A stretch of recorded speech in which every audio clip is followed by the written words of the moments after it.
Dom Nicastro here, Managing Editor of CMSWire with CMSWire contributor Jake Athey, VP of Marketing and Sales at Acquia. What's going on, Jake?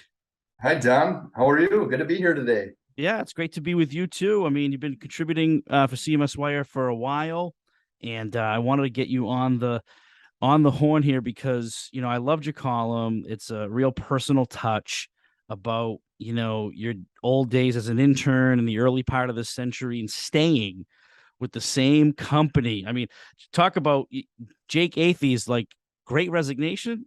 I'm with the same company for like the whole century, and I absolutely love that. So, tell our listeners just a little bit about yourself. I mean, you certainly do that in this column, but first time we had you on a video, so I'd love to hear more about your role and how you arrived there. Yeah, thanks for the opportunity here, Dom. Again, I've been with Widen now for about 18 years, a little over.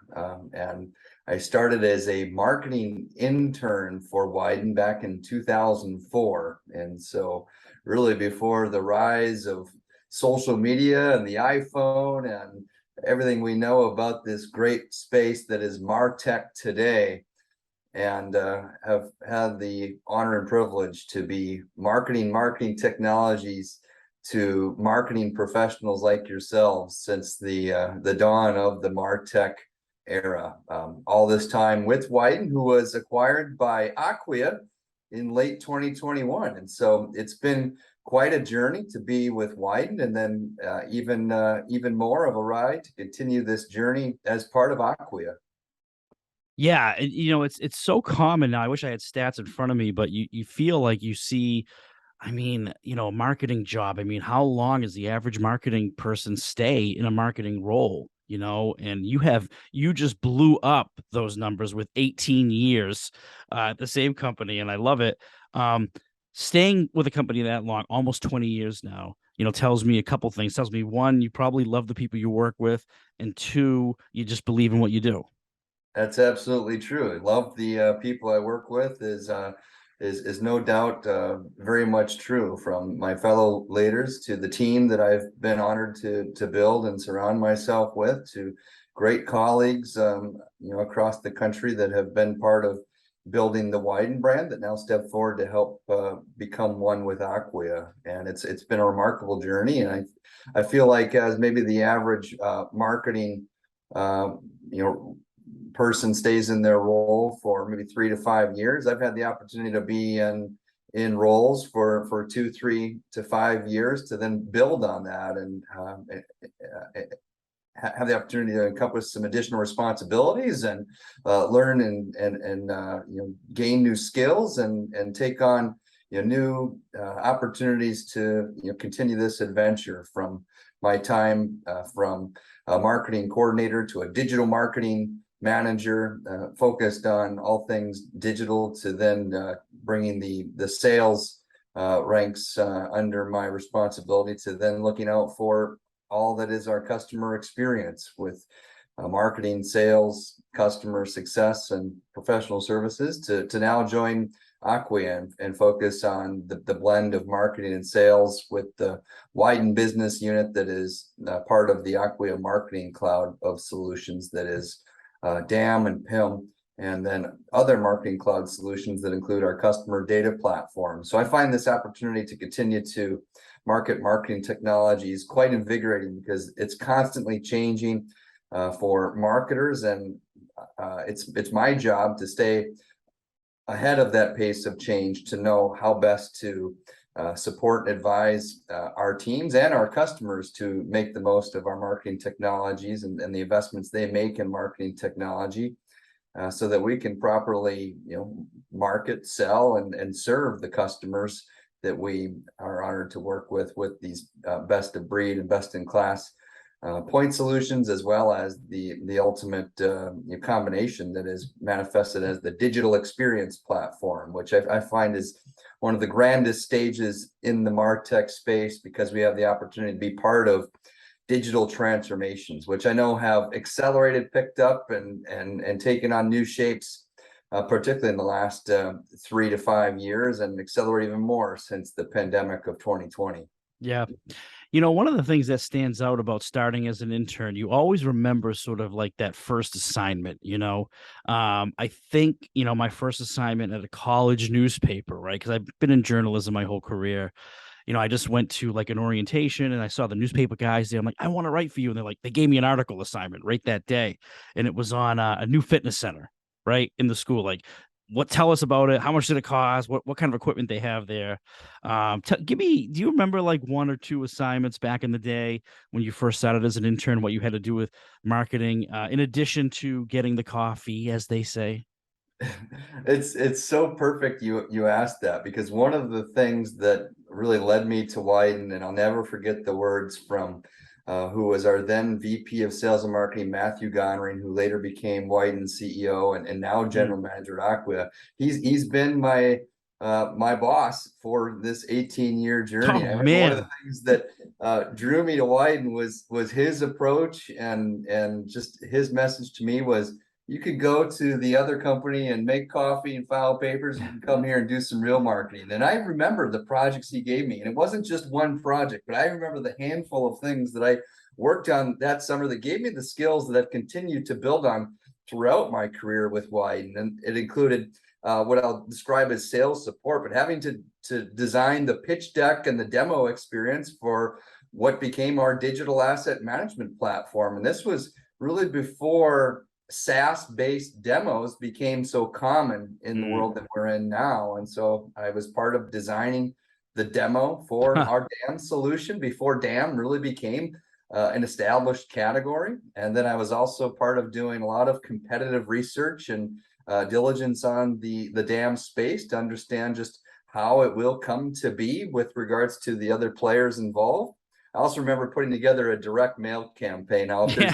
there's any lesson to be learned about personalizing your marketing message for your audience, having to put together a physical direct mail campaign was quite the challenge and the opportunity to learn about how are we going to customize our audience for our target audience, or customize our message for our target audience. So those were three projects that stood out. I also remember getting the opportunity to plan an event. It would be our open house, which was kind of Ah. a way into event planning, which will go down in history. And then I Wait, also you had remember, to get like the drinks ready, the food ready, like that kind of thing? well, it was really organizing the plan to then have help to get all of the other logistics in order. So, Wow, they yeah, put you to work back then. they certainly did, and I was grateful for the opportunity. And I still remember my first webinar. Now I can't remember if it was, I think it was the first year after I was hired full time, but I hosted a webinar for DAM, and we had one registration, and I'll always. Wait, did what was the sign up rate? I mean, excuse me, the attendance rate. So you had one registration. Was it 0 or 100? They attended. It was Okay, it's 100%, 100%. See, there you one for go. one. Yeah, and I will never forget the brand that registered and attended that event that did not become a customer. I will forever be pursuing that marvelous brand. Yeah, Uh, the elusive prospect. Indeed. The one that just withstands all the CRM changes and they are there with you through the years and they just won't commit. But one day. I love that. I absolutely love that. Um, so you know, you have a wealth of knowledge because you know you've been in the same company, same space in Martech for 20 years. You're like Scott Brinker before Scott Brinker. You know everything there's to know about Martech. But you know, my question to you is, what are some of the things that are still tried and true marketing practices and technology, like even 2004 versus 2022, like 2022? Because you know, I feel like today we're still doing a lot of the same things we did back then. We're still sending out email blasts, right? We really are. The effective ones probably not. But you know, what are some of the things that are similar still from 04 to 22, and maybe some major changes? Yeah, absolutely. That's a really good question. And when it comes to just the field and the practice of marketing, I would say what's forever, true is know your audience, and you really need to know your audience in order to put together any sort of campaign, website, multi-channel campaign for that Yeah. audience, so that you can make sure that it's effective. And there's many different ways to know that. There's talking with your actual customers. There's developing personas. Those things are some of the the tried and true marketing practices that have stuck with us. I also think one of the mantras that I've lived by and operated by is subscribers rule. And I think I first gained that principle by attending the Exact Target Connections user conference in like 2007.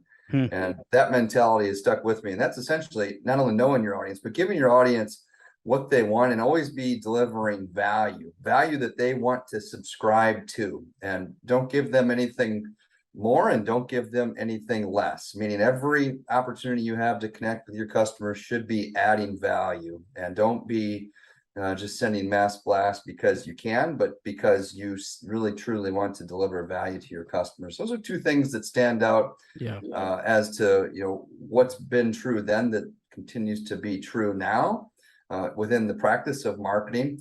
Within the field of MarTech, I think one of the things that I've observed through the evolution of the MarTech era is the tendency to think that buying technology is going to solve all of your problems, where you really have to think through what I define as, in a MarTech maturity context, as the 5 pillars that are strategy, people, process, then the technology, and then how you measure how all of that comes together.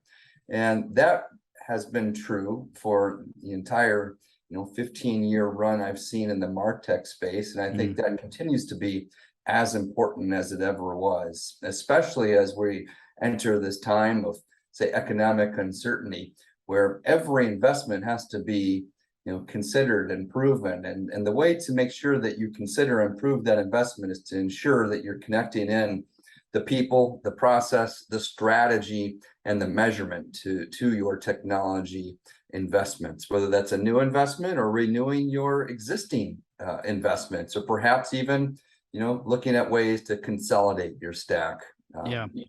So those are a few of the lessons that I've learned and honored to share. Of course, new channels, new devices, new audiences, that's all changed and evolved over time. Yeah, I'm sure some of the early conversations you had on your marketing teams in the 04, 05, 06, 07 was mobile, right? Because it's just the emergence of mobile. How do we mobile market? And that's still a conversation, but it's just like a channel now.